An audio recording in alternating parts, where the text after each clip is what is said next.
దుర్గా ఎందుకు రమ్మని చెప్పావు? రారా మీ ఇంటి వైపుకి నేను రానుపో. ఇట్రారా. మొదటి ఇన్నింగ్స్ ముగించడానికి 96 పరుగులు తీయాలని నిర్ణయించబడింది. పోయిన మ్యాచ్ లో 5వ ఓవర్లో ఇద్దరు తలపడి అందరినీ అలరించారు. ఈ మ్యాచ్ లో మొదటి ఓవర్ నుంచే కలవరం సృష్టిస్తున్నారు. ఇప్పుడు అభి తన మొదటి బంతిని శేషుకి వేస్తున్నాడు. సరైన వేగంలో దూసుకొచ్చి వేసిన ఆ బంతిని బ్యాట్స్మెన్ శేషు గాల్లోకి లేపి కొట్టాడు. బంతి బౌండరీ వైపుగా దూసుకుపోయింది. సిక్స్ అని అంపైర్ ప్రకటించారు. విచిత్రం ఏంటంటే ఇన్ని సంవత్సరాలు శేషు తన మొదటి బంతితో సిక్సర్ కొట్టడం ఇదే మొదటిసారి. పోయిన మ్యాచ్ లో తనకు వచ్చిన ఉత్సాహంతో ఈ మ్యాచ్ లో మరింత రెచ్చిపోయి ఆడుతున్నాడు శేషు. ఈసారి అభి వేసిన రెండో బంతి శేషు ఛాతీపై నుంచి దూసుకెళ్లింది. ఖచ్చితంగా చెప్తున్నాను, చూస్తుంటే ఇది రెండు జట్ల మధ్య పోటీలా మాత్రం లేదు, శేషుకు అభికి మధ్య జరుగుతున్న పోటీలా ఉంది. మూడో బంతి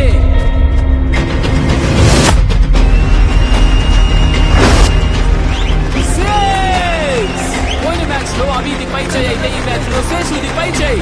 అభి ఎంతగా ప్రయత్నించినా శేషు దూకుడు అడ్డుకోలేకపోతున్నాడు. పిచ్లో ఏదో సమస్య ఉన్నట్టుగా అభి ఫీల్ అవుతున్నట్టు మనకు తెలుస్తోంది. నెమ్మదిగా వేసిన ఈ బంతి ఒక్క రన్ తీయడానికి మాత్రమే అవకాశం ఉంది. ఇది అభి వేస్తున్న చివరి బంతి. 19 రన్స్ కి మొదటి వికెట్ పడింది. అతను అభి అని గెస్ట్ ప్లేయర్. శేషన్న వికెట్ తీసేసి అవమానించాడు, అందుకే వాడిని.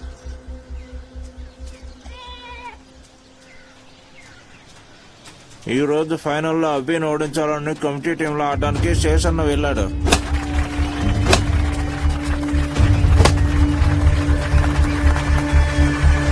లెఫ్ట్ సైడ్ పైకి లేచిన బంతి ఫీల్డర్ చేతుల్లోకి వచ్చి పడింది. అభి తన టీం కోసం వికెట్లు తీయడమే పనిగా పెట్టుకున్నాడు. వికెట్ల మీద వికెట్లు తీస్తున్నాడు.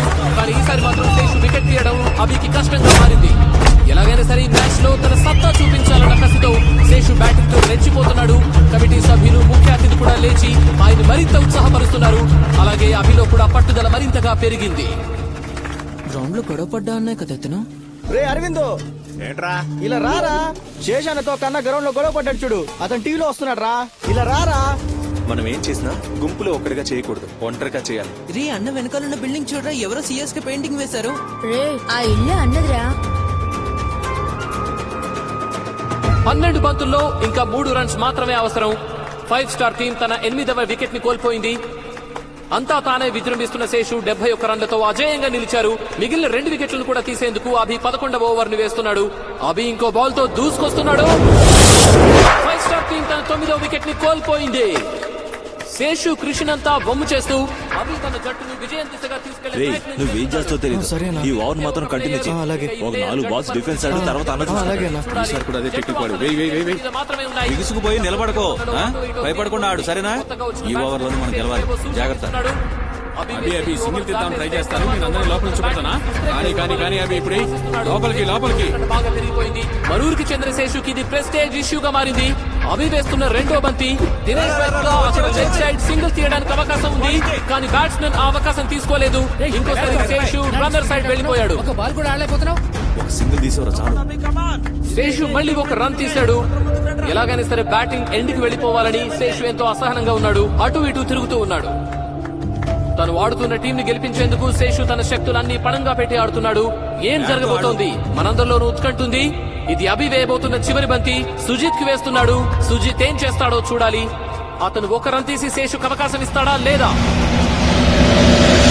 లేదు. 5 స్టార్ టీం తన 10వ వికెట్ ని కోల్పోయింది. శేషు పిచ్ మధ్యలోకి చేరుకున్నాడు. అభి తన చేతిలో బాల్ పట్టుకుని స్టంప్స్ పక్కన నిలబడ్డాడు. బంతితో స్టంప్స్ ని కొట్టేస్తే శేషు అవుట్ అయిపోయినట్టే. కానీ అభి బంతిని అలాగే చేతిలో పట్టుకుని నిలబడిపోయాడు. ఇద్దరు ప్లేయర్ల మధ్య ప్రతిష్టంభన ఏర్పడింది. శేషు పిచ్ మధ్యలో, అభి స్టంప్స్ పక్కన. బట్లర్ వికెట్ ని తీయబోయే రవిచంద్రన్ లాగా నిలబడిపోయాడు మన అభి. ఏం చేస్తున్నావు? ఆయన క్రీజ్ లో నించోమనండి. మరో అవకాశం ఇవ్వాలని భావిస్తున్నట్టుగా తెలుస్తోంది.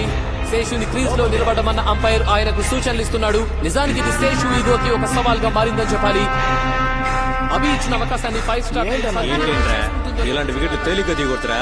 సత్తా చూపించి తీయాలరా.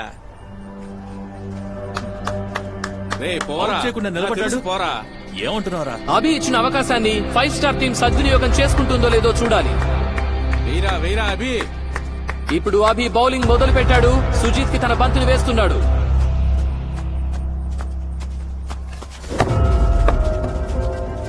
ఏం జరిగింది? అసలు ఏం జరుగుతోంది? ఇది కమిటీని అవమానపరిచినట్టే అవుతుంది. ఎందుకైనా ఆయన జట్లు చేర్చుకున్నారు. ఇలా చేస్తున్నారా? మరేంట్రా అతను వదిలిపెడితే మేము ఆడాలా? అవమానాన్ని జీర్ణించుకోలేకపోతున్నట్టుగా తెలుస్తోంది. పిల్ల బచ్చగాలకే తెలుసురా శేషు ఆట. 20 ఏళ్లుగా ఆయనే తోపు. ఇది వేచి చూడాలి. ఎవరిని పట్టించుకోకుండా శేషు గ్రౌండ్ బయటకు వచ్చేస్తున్నారు. చూసావా ఆయన పొగరు? ఇప్పుడు ఏం చేయాలన్నది రెండు జట్ల కెప్టెన్లు కలిసి కమిటీతో చర్చించి తేల్చుకోవాలి. ఇలాంటి సమయాల్లో ఆయన నిబంధనలకు తగ్గట్టుగా గౌరవంగా నడుచుకోవాలి. కమిటీ సభ్యులు ఏదో విధంగా ఆయన నచ్చ చెప్పాలి.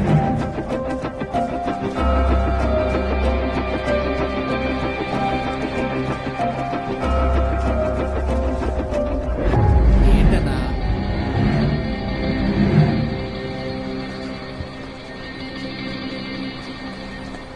ఏదో ఊరు నుంచి ఇక్కడికి పెద్దోళ్ళు వచ్చారంట. ఫస్ట్ ప్రైజ్ సెకండ్ ప్రైజ్ మనల్ని తీసుకోమంటున్నారు. కప్పు మాత్రం వాళ్ళు తీసుకుంటారంట. ఏంటి ఓకేనా? ఓకేలేరా, డబ్బు ఇస్తానంటున్నారుగా, కప్ ఎవరికి కావాలి?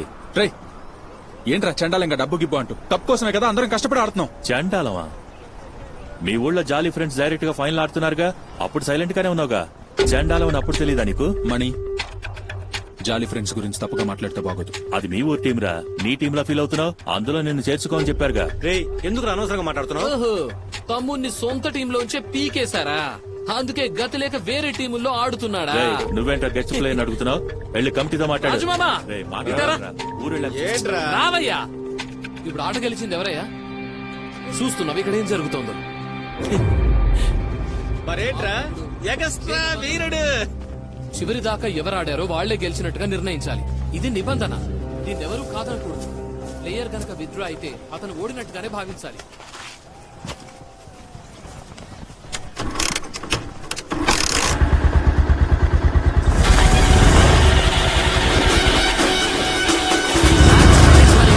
అలాగే కప్ ని 5 స్టార్ జట్టు గెలుచుకున్నట్టుగా కమిటీ సభ్యులందరూ కలిసి ప్రకటిస్తున్నారు.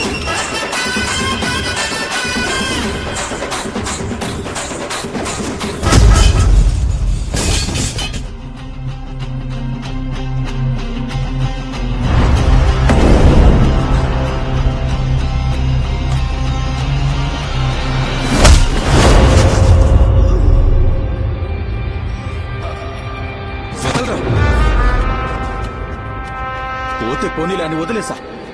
ఆ రోజు మిమ్మల్ని తన్నాల్సింది. వదలడం తప్పైపోయింది.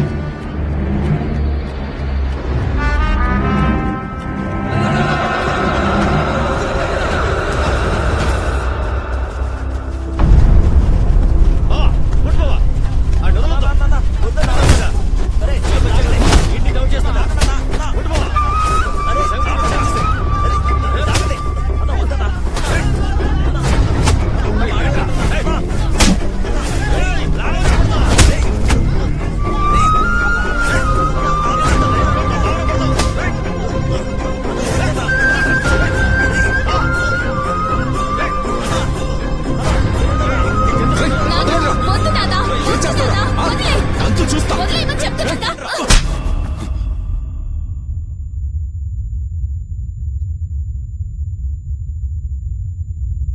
నీ మొహం చూపించుకో, వెళ్ళిక నుంచి.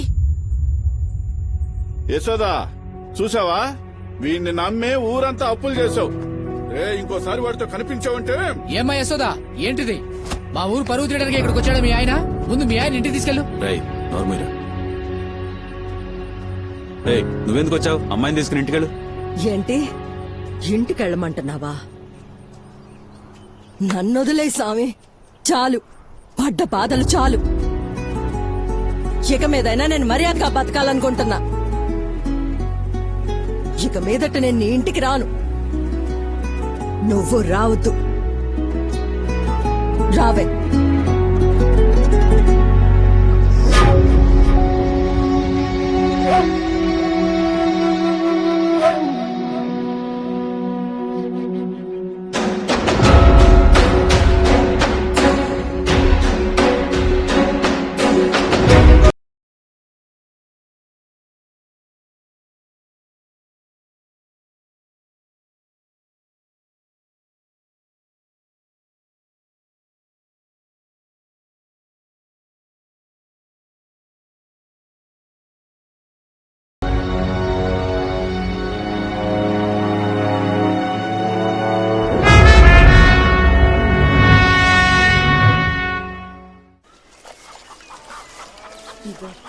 చట్నీ పడేసి వెళ్ళిపోయింది తాగు.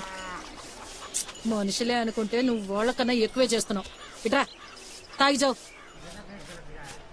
నా మనవరాల జీవితాన్ని పాడు చేయడానికి ఇలా పిల్లని చూడడానికి వచ్చాడు. పనికి రానివాడు. ఎందుకు వాణ్ణి తిడుతున్నావు? ఇద్దరు కొట్టుకున్నారుగా. సరే సరే, నీకన్నా మీ అమ్మే నయం. పెళ్ళైన తర్వాతే సపోర్ట్ చేసింది. నువ్వు ఇప్పటి నుంచే మొదలెట్టావు. కాల్ చేస్తే కట్ చేస్తుందిరా. వాళ్ళ నాన్న కొట్టి మర్నాడు ఇంటి ముందుకు వచ్చి ఫోన్ చేస్తే ఎలా మాట్లాడుతుందిరా? నేనైతే 6 నెలల పాటు ఇటు వచ్చేవాడినే కాదు. రారా వెళ్దాం. వదలరా, కావాలంటే నువ్వు వెళ్ళు. తన కలవకుండా నేను రాను. గొడవ అవుతుందేమోరా. ఎందుకు ఎవరా గొడవ చేసేది? నేను చూసుకుంటా, వెళ్ళు. ఇదిగో మొదలైంది. నీకు ఎక్కడేం పని? నేను ఇక్కడ రావద్దని చెప్పాగా. ఓ, మిమ్మల్ని కూడా రావద్దన్నారు. మరి మీరేం చేస్తున్నారు? వదిలే అన్న, మాంసం కోసం వచ్చావన్నా. మీరు ఇలా చేయటం మంచిది కాదు. నేను ఊరుకొని చెప్తున్నా. ఫిబ్రవరి నన్ను వెళ్ళమన్నా. నీకేం అవసరం? వాళ్ళని చెప్పని నేను ఇక్కడే ఉంటాను. ఏం చేస్తావు? ఇక్కడే ఉంటాను. ఏం చేస్తావు? వినపడట్లేదా? మనం సైలెంట్ గానే ఉన్నాం కదరా. నేనే వచ్చి గొడవ చేస్తున్నాను. తెలుస్తా ఇక్కడ నుంచి వెళ్ళకపోతే. నువ్వేం చేస్తావయ్యా? చెప్పు, ఏం చేస్తావు? చూస్తూ ఊరుకుంటుంటే రెచ్చిపోతున్నావు. పెద్దోడు అని ఊరుకుంటున్నా. లేకపోతే నా రోడ్డు మీద ఎవరు గొడవ పడ్డా చూస్తూ ఉంటావా? పట్టుకో. రే మావ, వెళ్దాం పదరా. అన్నా, భాయ్ ఫోన్ లో డబ్బులు వేసాడంట. వచ్చాయా లేదో ఒకసారి చూడు. ఇదిగో, ఇక్కడ పావులు ఏమైనా ఆడిస్తున్నారా? అందరూ ఇక్కడ నుంచి వెళ్ళండి. నీకేం కావాలి? నాకు లేవరేవమ్మా. నేనే నిన్ను ఇక్కడ కట్టుంచలేదు. పోవాలనుకుంటే వెళ్ళిపో. అడ్డమైన వాళ్ళు నా కొంపకు రావడం నాకు అస్సలు నచ్చదు చెప్తున్నా.